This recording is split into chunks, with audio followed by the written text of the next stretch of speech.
Nous allons assister à la deuxième conférence de cette troisième journée sur le FIC avec au Hacking Lab messieurs Felten et Chrétien qui viennent de chez Cli Group. Cli Group qui se trouve juste face à nous. Je vais vous laisser vous présenter ainsi que présenter le thème de votre intervention qui va se dérouler sur une session de hacking en direct. C'est à vous. Et on se retrouve pour nous tout à l'heure, après la présentation pour 20-25 minutes. Nous aurons une séance de questions-réponses avec un micro que je vous tendrai si vous avez des questions ou des précisions à amener. Merci et bonne conférence à tous. Bonjour à tous. Donc, je suis Philippe Chrétien, CTO chez Cli Group. Bonjour à tous. Moi, je suis Renaud Felten, expert cybersécurité au sein de la practice cyber de Cli Group. Pour ceux qui étaient présents à la présentation précédente, vous avez eu droit à un cours de géopolitique. Vous avez vu les groupes APT russes.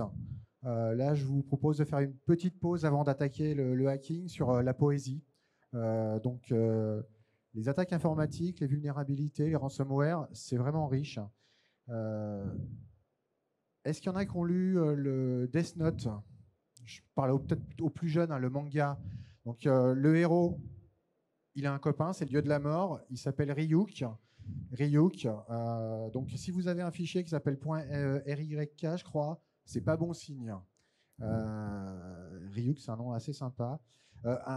Log4Shell, pour certains d'entre vous, je pense que ça a été des belles soirées, voire un peu plus, parce qu'il y a eu une répétition quand même, avant que ça se mette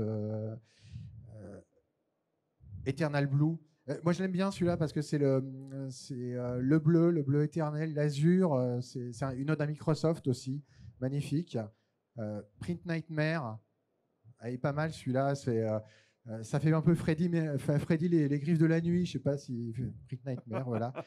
Pour les plus anciens, WannaCry. Donc ça, c'était en 2017. Un ransomware, une des premières belles crises. Plus récemment, Petya Not Petya, assez sympathique avec j'essaye, ça marche pas, je change le nom et puis bon, là, ça est mieux. Nostalgie aussi, Heartbleed, un des premiers, des belles crises pour nous. Plus récemment, Loki. Voilà. Donc, il faut voir aussi qu'en informatique, tous les hackers n'ont pas des suites à capuche. Mais il y a quand même toute une part de poésie. Donc avant que Renaud nous... Est-ce que c'est dans cette liste les vulnérabilités que tu veux exploiter ou pas? On va voir, peut-être pas. Ouais, ou des nouvelles? Peut-être plus récentes, pas. Des choses un peu plus récentes peut-être. C'est ce qu'on va essayer de voir quand on va faire notre attaque. Donc Renaud va vous présenter une séance de hacking en live. Merci Philippe pour cette introduction. Donc, juste avant de passer à la démo, je voulais qu'on revoie un petit peu ensemble la synthèse des étapes clés d'une compromission, donc la façon de procéder des hackers. Donc, dans un premier temps, ils vont identifier une cible sur laquelle ils vont effectuer leur attaque. Une fois qu'ils ont identifié une personne, une entité, un groupe, la chose qu'ils vont faire, c'est acquérir de l'information. Donc, il va y avoir toute une phase de collecte.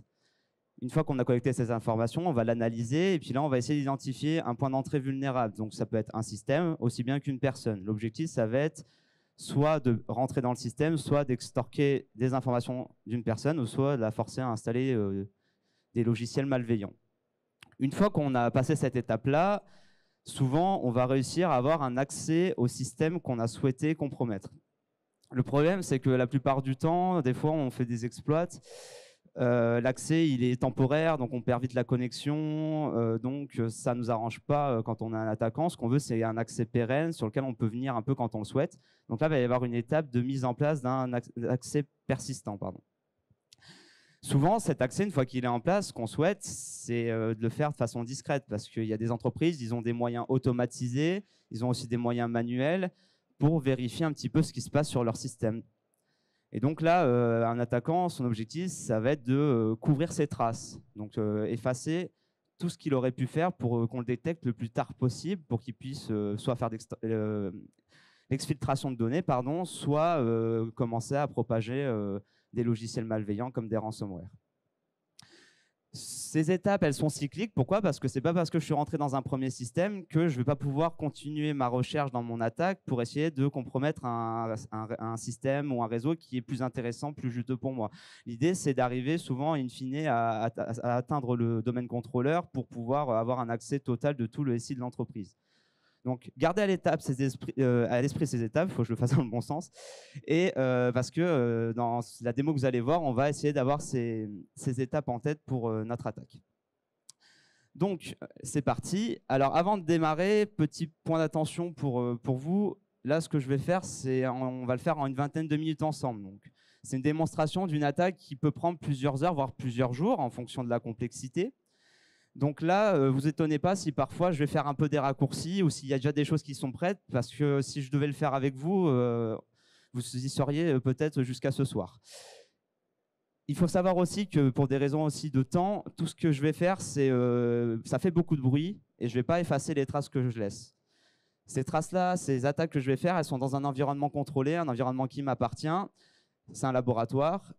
Ne le faites surtout pas sur des systèmes qui ne vous appartiennent pas. Il faut savoir que toute tentative d'intrusion sur un système automatisé qui ne vous appartient pas, dont vous n'êtes pas le propriétaire, si on le détecte et qu'on remonte jusqu'à vous, vous pouvez avoir des petits soucis avec la justice, c'est-à-dire de la prison et des grosses amendes.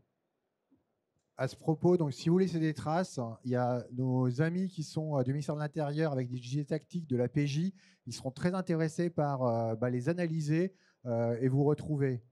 Tout à fait. Allez discuter avec eux, c'est très intéressant d'ailleurs. Oui. Alors,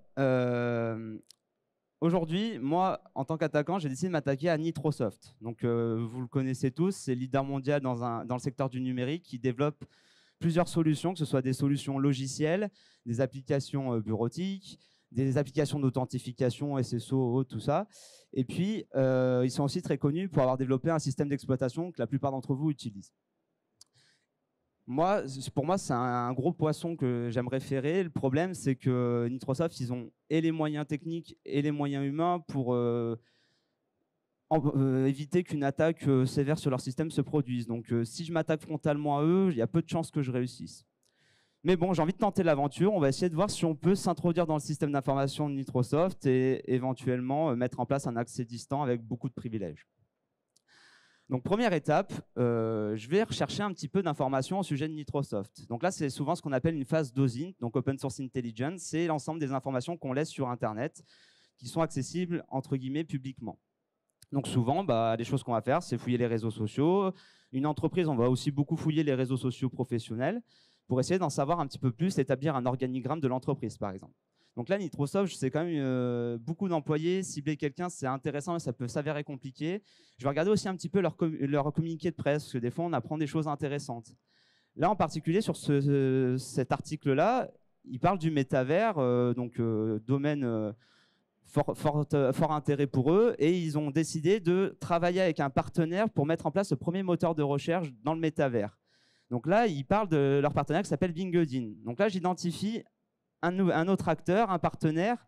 Et donc là, je me dis, ça peut être intéressant d'aller voir un petit peu ce qui se passe sur cette entreprise parce que peut-être qu'eux, ils ont moins de moyens financiers, moins de moyens d'équipe, techniques ou autres pour analyser ou pour protéger leur système d'information.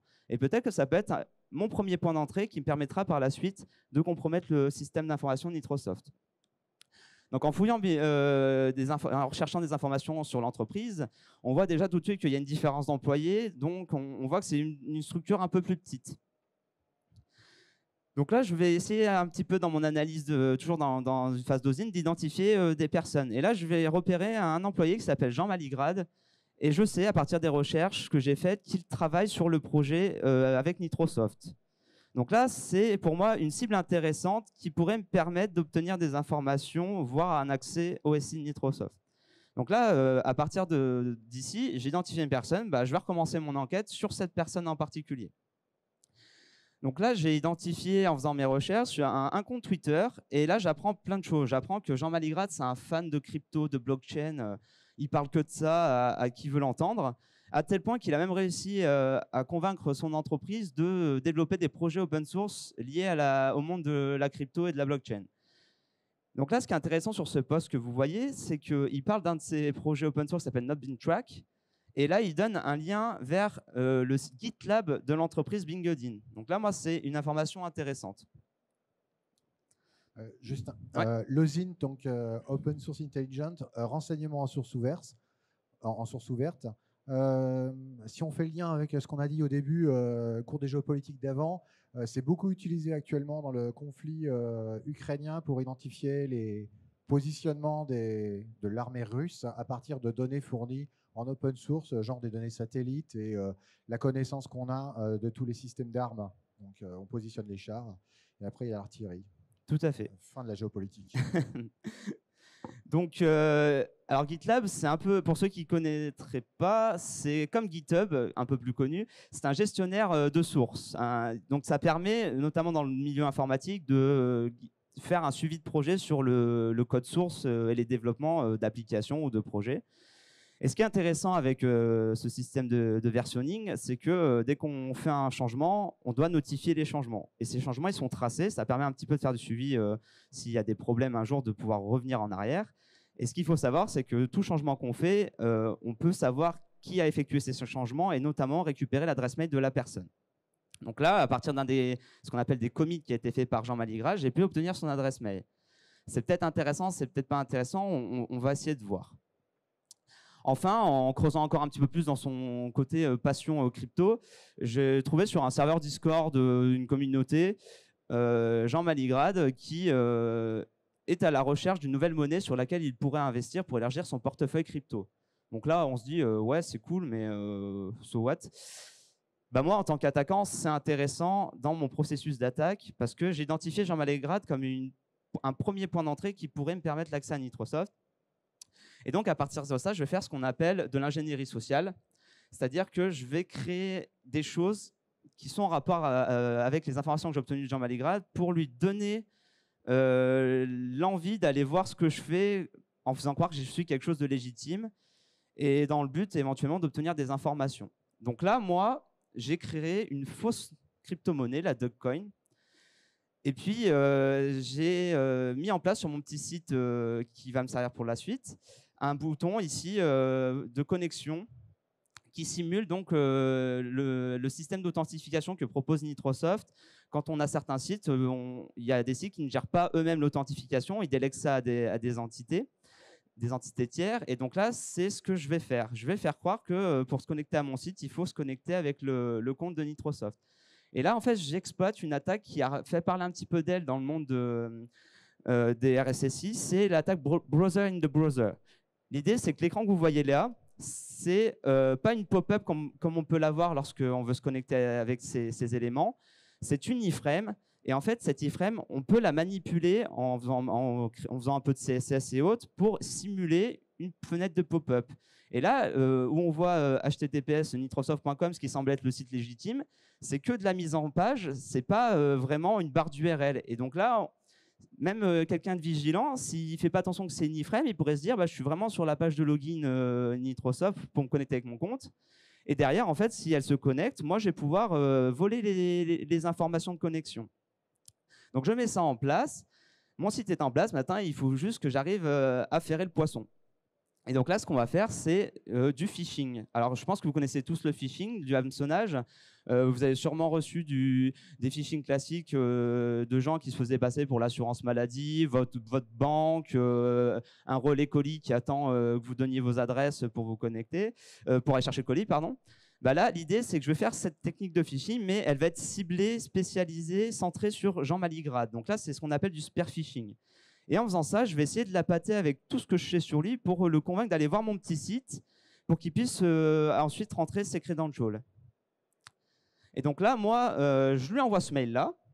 Et puis, une fois que le mail est envoyé, bah, je mets en place un petit listener qui va attendre de voir si Jean Maligrad va se faire avoir et va essayer d'entrer ses identifiants de connexion. Donc ça prend un peu de temps hein, parce que ça c'est pas direct. Hein, il faut aussi qu'il soit convaincu. Donc là, bingo, on voit que ma tentative de phishing a bien marché puisque Jean Maligrad a rentré ses informations de connexion. Donc là, j'ai son identifiant et son mot de passe. Donc là, on pourrait se dire, bah super, j'ai plus qu'à me connecter avec son vrai compte Nitrosoft et puis on verra ce qui se passe. Il y a deux problèmes. Il y a juste à se connecter avec le compte. Bah, justement, c'est là où on peut se dire ouais, mais non. Parce que c'est pas parce que j'ai son compte Nitrosoft que c'est un compte qui est relié au système d'information de Nitrosoft. Donc là, potentiellement, je vais peut-être avoir accès à sa boîte mail, et encore si c'est relié à sa boîte mail. Bon, ce serait un peu tiré par les cheveux dans un premier temps. Et puis, deuxièmement, comme je vous le disais, Nitrosoft, ils ont les moyens financiers pour se protéger, et ils sont assez au fait de la sécurité. Et moi, je sais que dès qu'on se connecte avec son compte Nitrosoft, systématiquement, on nous demande de valider que c'est nous avec un deuxième facteur d'authentification. Et là, qui dit deuxième facteur d'authentification, dit recherche à faire pour essayer de voir comment je peux récupérer ce deuxième facteur ou comment le contourner pour pouvoir me connecter avec ce compte. Donc moi, je suis un hacker, je suis souvent feignant, hein, c'est-à-dire que je vais au plus simple avant de chercher le compliqué. Donc, avant de me dire, bon, bah là, je vais passer les nuits blanches à voir si je peux contourner ce deuxième facteur, est-ce qu'il n'y a pas des choses que je pourrais faire à côté avec les informations que j'ai pu obtenir?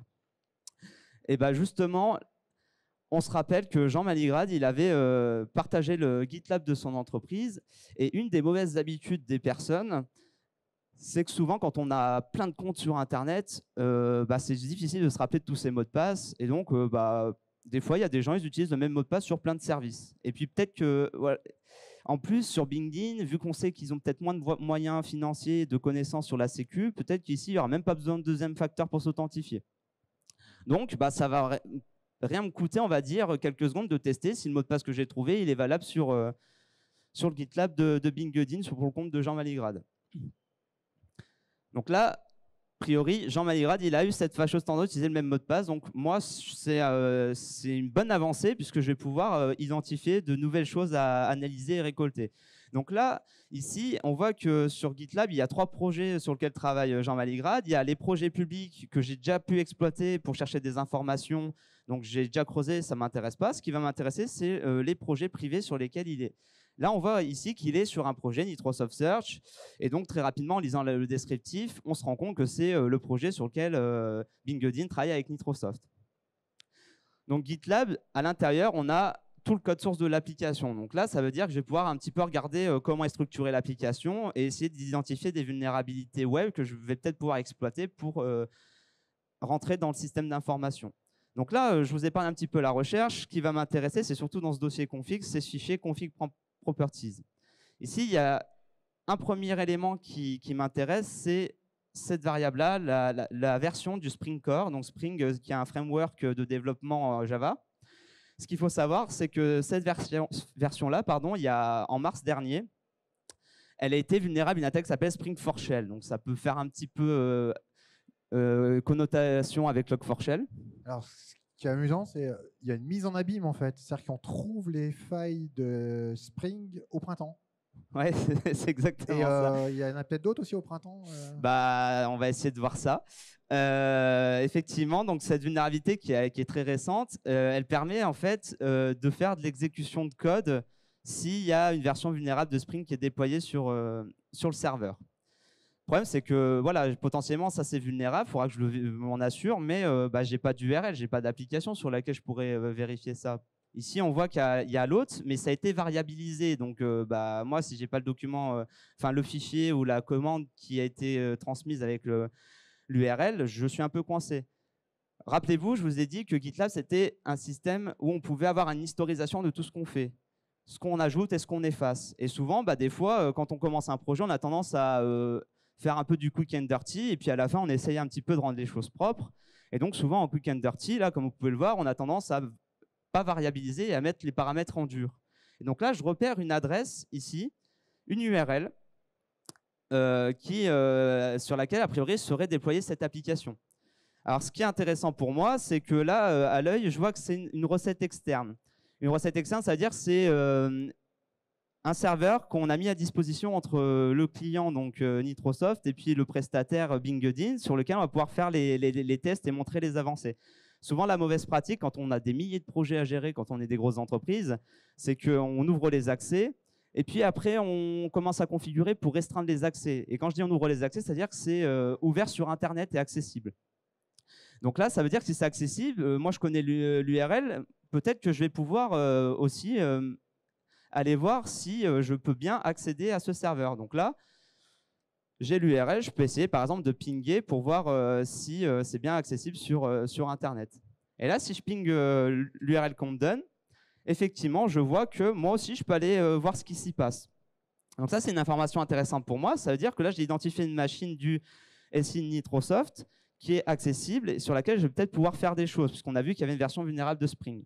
Donc à partir d'ici, je vais utiliser des logiciels d'énumération pour collecter des informations. Donc souvent, Nmap, c'est la valeur sûre, pour essayer de voir les services qui sont en écoute sur le serveur. Donc je vous épargne la recherche, parce que ça peut prendre un peu de temps. Ici, le résultat qui m'est retourné est intéressant. On voit deux choses. Il y a effectivement le port 80 qui est ouvert, donc potentiellement, il y a l'application qui est déployée. Et il y a aussi le port 22 qui est le port SSH qui permet d'obtenir un accès distant au serveur pour pouvoir faire de la configuration, installer des choses, etc. Quand on s'est ouvert sur l'extérieur, ça peut être dangereux parce que il y a des bots qui peuvent essayer de faire des combinaisons user mot de passe si c'est faible. Il y a des vulnérabilités aussi parfois sur le protocole, donc c'est un point d'entrée qui peut m'intéresser. Sachant que, rappelez-vous, on a vu que Jean, il avait la fâcheuse tendance à utiliser son mot de passe plusieurs fois, donc peut-être que là, pour se connecter en SSH, il a utilisé le même mot de passe. Donc là, je vais essayer de voir. Alors, l'utilisateur que j'ai là, c'est toute une phase d'énumération que je vous épargne aussi. On sait qu'il y a un utilisateur Maligrade. Ici, j'essaie de me connecter avec et je vais essayer de rentrer le mot de passe. Là, je n'ai pas la proposition de pouvoir rentrer un mot de passe. Donc là, c'est une bonne chose d'un point de vue sécurité, dans la mesure où plutôt que de faire une authentification simple par mot de passe, on a mis en place un système un peu plus sécurisé avec une reconnaissance de clé. Ça veut dire que si je n'ai pas la clé de Jean, je ne peux pas me connecter en SSH avec lui. Donc là, moi, ce qu'il faudrait que je trouve pour pouvoir accéder à la machine, c'est sa clé privée qui me permettrait de me connecter en SSH. Donc là, cette porte-là, pour l'instant, elle me semble pas intéressante à creuser. On a toujours le port 80 d'ouvert. Donc là, ce que je vais faire, c'est, rappelez-vous, Spring4Shell, c'est de voir si l'application est bien vulnérable. Donc là, j'ai fait un petit script Python qui me permet de détecter si l'application est bien vulnérable à Spring4Shell. Donc je lui donne l'URL. Là, ce qu'il va essayer de faire, c'est que sur l'application, il va scanner plein de points d'entrée, plein d'URI, et puis il va essayer de voir s'il y en a une qui est vulnérable à Spring4Shell. Donc là, on voit qu'il m'a identifié un endpoint, le Hello World Greeting, qui a l'air d'être vulnérable à Spring4Shell. Donc moi, c'est un bon point, puisque rappelez-vous, si j'arrive à l'exploiter, je peux exécuter des commandes sur le serveur. Donc là, à la fin, il me dit bien que je peux exploiter, puis il me prépare même l'URL sur laquelle je vais pouvoir injecter le payload.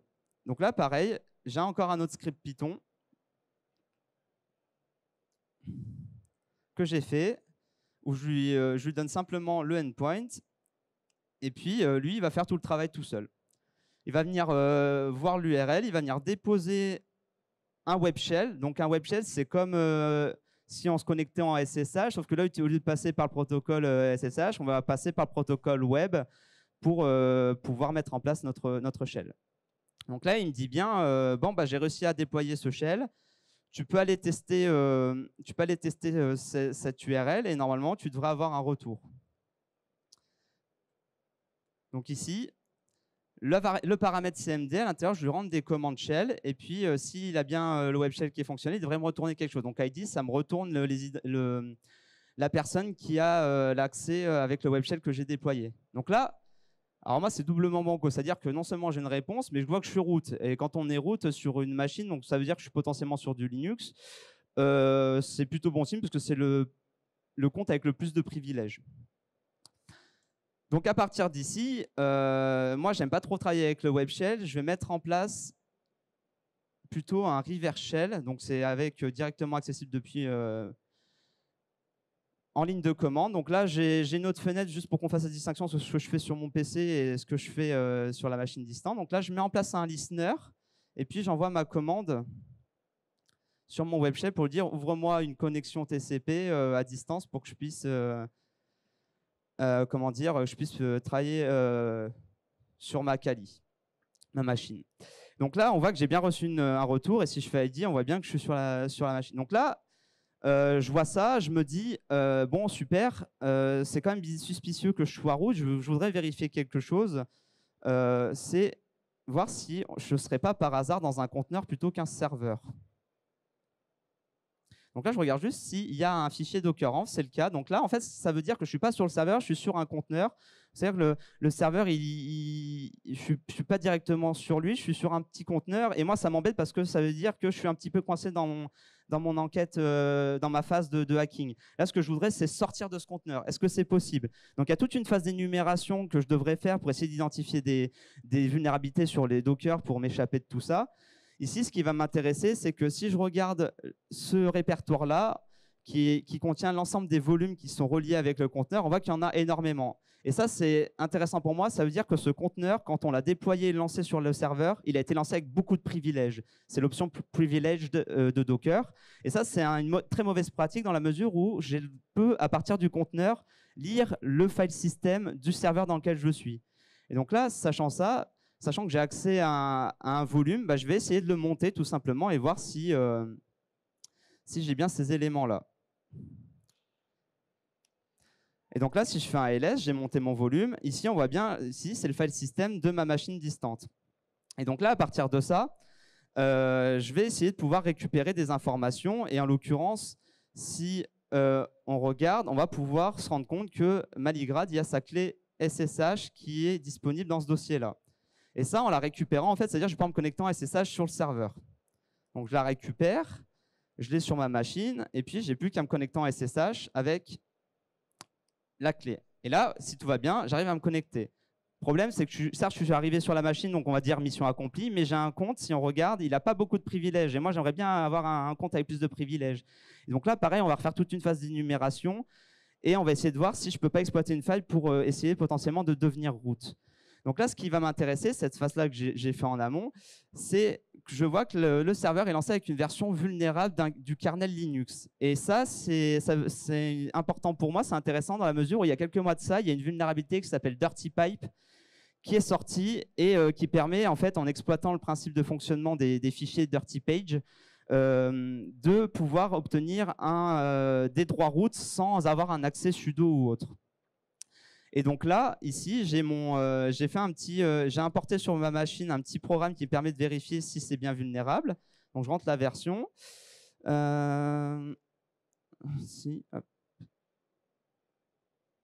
Bon, il boude.